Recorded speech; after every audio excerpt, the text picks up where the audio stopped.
Okay guys, kita akan buat test drive untuk Mercedes E300 Avantgarde.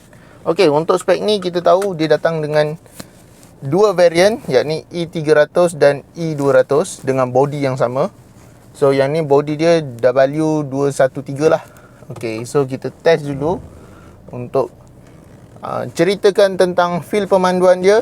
Dan dia ada 5 mode utama: Eco, Normal, Sport, Sport Plus dan juga Individual mode.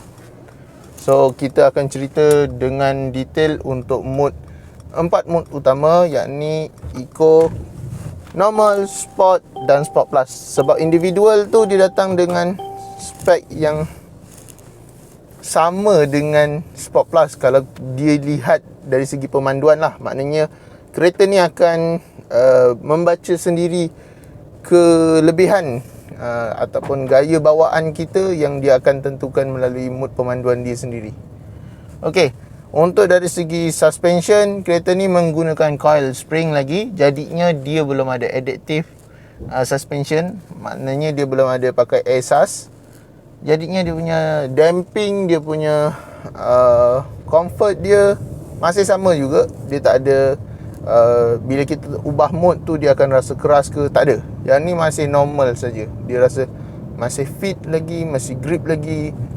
Cumanya pada saya dia lebih kepada pemanduan punya performance lah. Means dari segi respon engine dan gearbox punya penukaran, serta steering wheel dia ada sedikit berat kalau kita pakai dalam sport mode.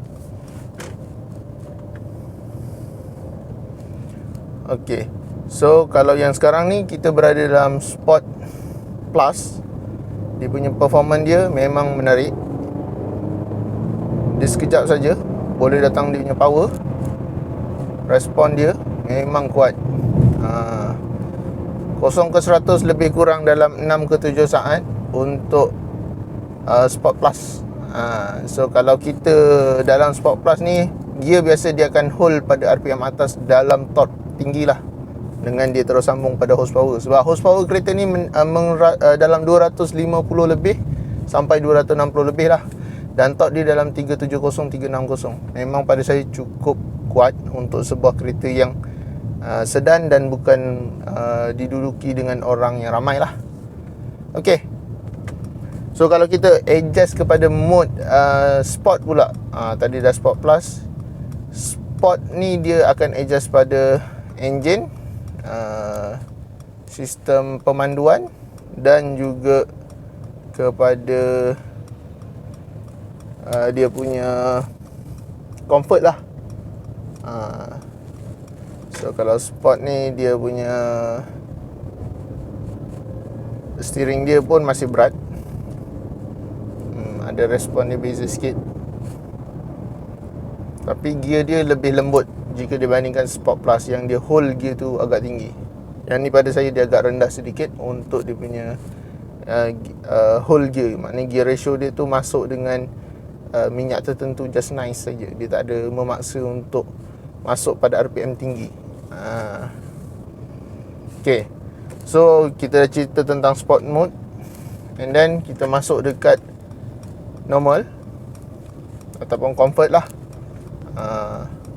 Okay, untuk normal dan comfort ni dia akan memberi gear terendah, tetapi masih kita rasa nak power kita masih akan ada. Dia tak ada delay. Dan kalau kita nak rasa eco mode macam mana kan, eco mode semestinya yang paling slow lah ataupun yang paling lembut lah untuk dia punya performance yang dibagi serta respon. Untuk steering dia ada sikit berat, tapi tak seberat tadi lah. Sport rasa saya lebih keras dia punya steering dia.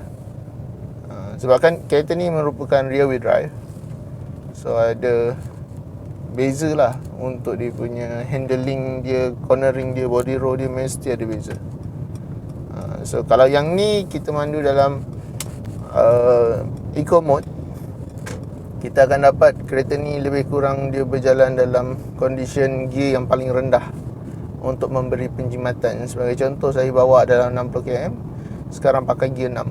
Sebab dia ada kereta ni datang dengan 9 speed G-Tronic torque converter.